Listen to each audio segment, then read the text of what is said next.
Hello, my rank holders. I'm back again. Now I know that you all are, preparing for your exams since the exams are going on, right? So now, at this point of time, आपको किस चीज़ की ज़रूरत है? एक complete guide की, right? Revision guide की, which can help you to just do the last minute revisions quickly without wasting any time. ठीक है? So today I am coming out with a very different presentation जिसमें मैं आपको 13 odd slides में पूरा complete Indian economic development के important questions, उनके की डिफरेंसेस और इंपॉर्टेंट डेट्स सब एक पर्टिकुलर प्रेजेंटेशन में I will give it to you so that it will help you to do the revision in the last minute and do wonders in your exam. So quickly will get started with it. First one again colonial period, colonial era, right. So इसमें जो सबसे ज़्यादा important चीज़ है that is your discriminatory tariff policy. You all know this, right? That the raw materials that were being produced in India were being taken to Britain, right, at a zero export duty. Whatever the finished goods they produced that will be imported by India, again this import duty was not levied on it, but there was a heavy duty which was being levied on our handicrafts, just to they just wanted to discourage us to do the handicrafts, right? Then the second part is your zamindari system. इस पे question आता ही आता है. You all know that they were the owners or the zamindars who used to give their land on rent to the tenants, right? अब now what happened?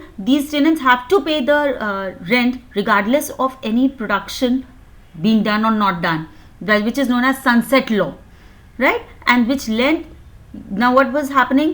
There was an erosion of the land, and that is why the fertility of the land was being depleted. Apart from that, the tenants जो थे वो उनका exploitation हो रहा था, right? So these two topics are very important for the exam. Now again we come down to policies that are green revolution and LPG. Very important. इस पे question based होता है या case study आती है. Now when you talk about green revolution, there were two phases to it. Mid 60s and mid 70s were focused on wheat, right, which was being grown in Punjab, Haryana and AP.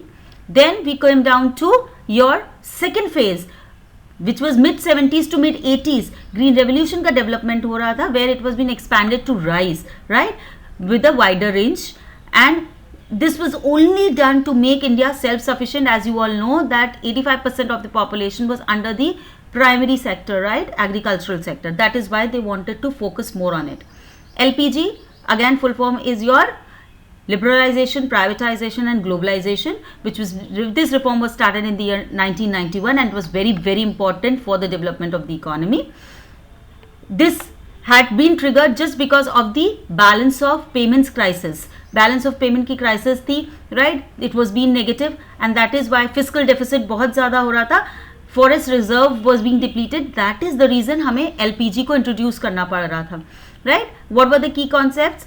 The first one was outsourcing, right? So contracting non-core activities externally. जितनी भी non-core activities थी जो हमें लगता था हमारे particular economy cannot do well, we could outsource them. Outsource बाहर से लाना. Disinvestment जो भी government because पहले क्या था, सब कुछ centralized था, government was holding everything, then government gradually started leaving and they said that privatization should be there, because जब privatization होगा then obviously the development will be better.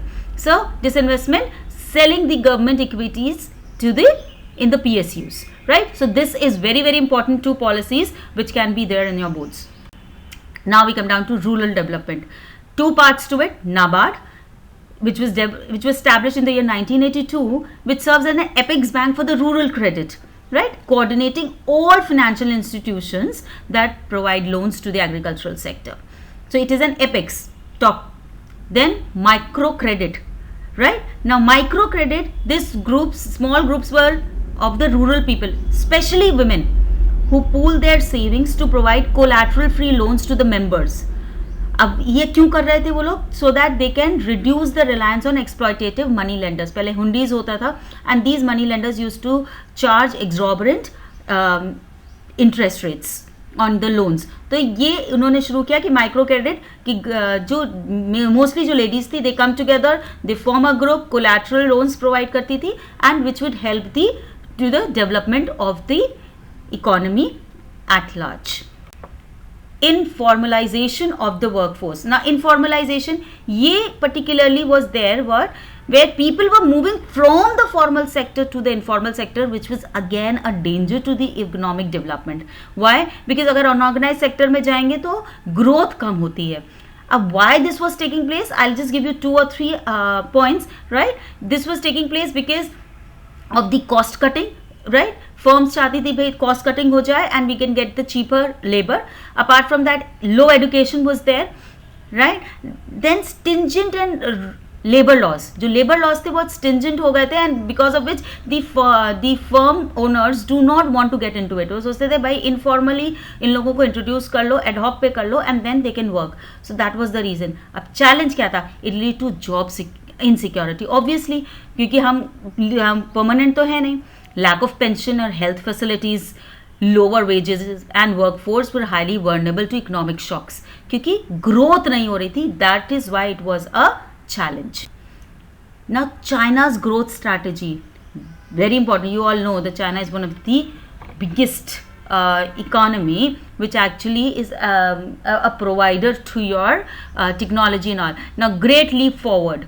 Great Leap Forward this was started in the year 1958. This was a campaign which was being rapidly started and aimed that industrialization should take place in China, right? Where उन्होंने क्या किया, उन्होंने small, these people, they encouraged the people to start off with the small industries of furnaces at their backyards. उनके घर में जो भी जगह हो वहाँ पे वो छोटे छोटे बिजनेसेस शुरू करें. इंडस्ट्रियलाइजेशन का वो फर्स्ट स्टेप था.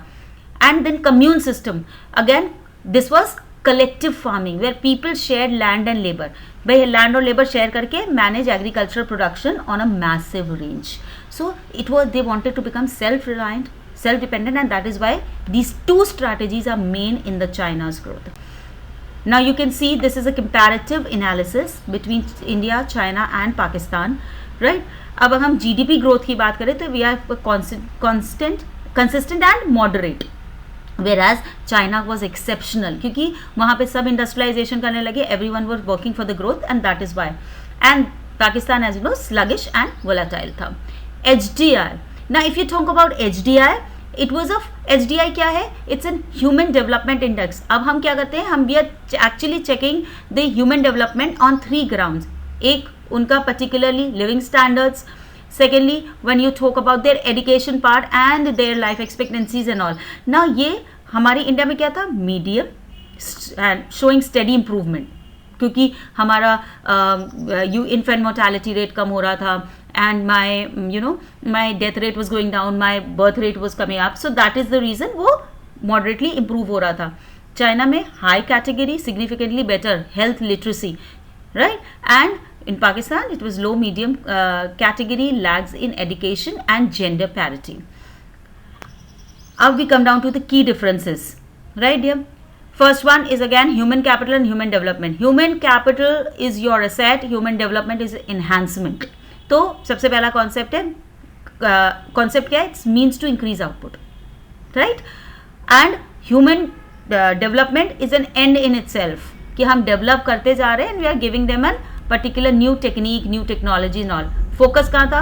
Human capital में productivity पे focus था, human development में well-being and welfare पे. Now again the next difference is your formal sector and informal sector. अगर कोई particular organization formal sector के अंदर आएगी तो उसमें क्या होना था? With establishment with 10 or more hired workers. Informal में small या own account enterprises भी थी. Benefits of your formal sector, social security benefits were available, PF and all, वो informal में नहीं है.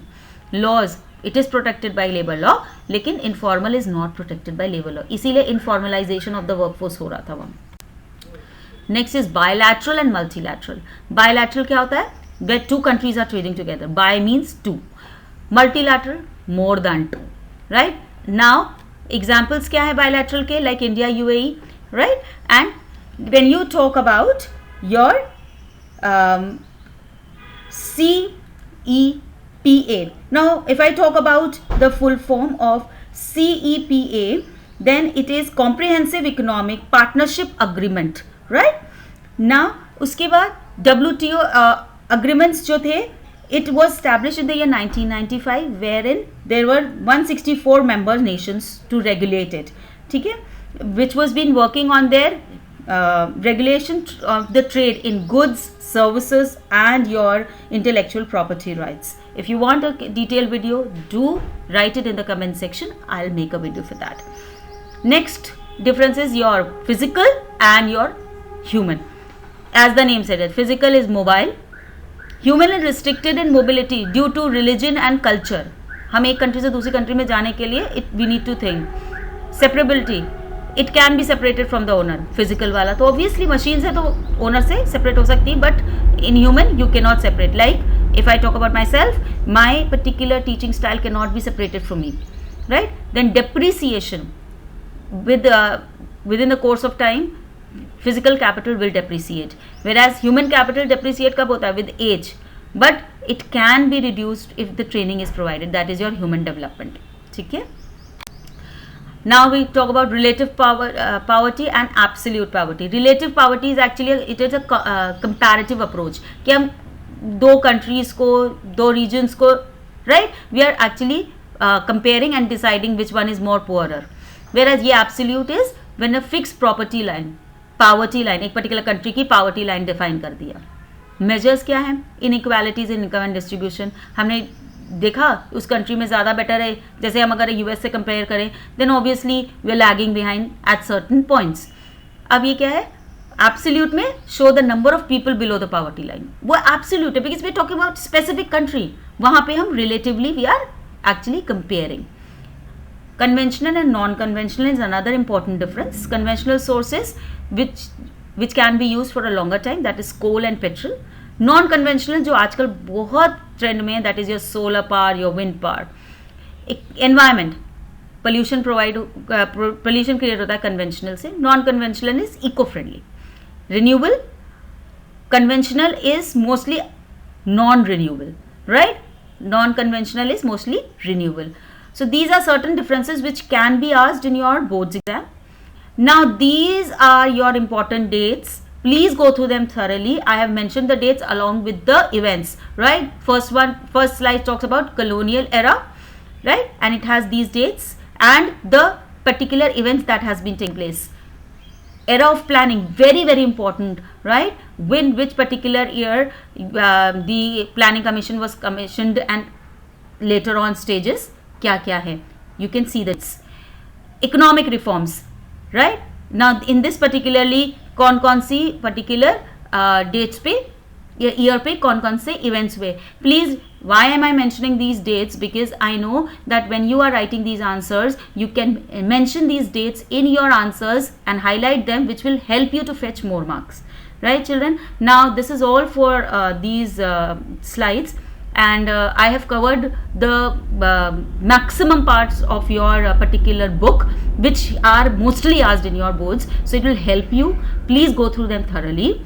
As I always say, keep learning, keep growing. I'll get back to you with the next video very soon. Bye bye, all the best.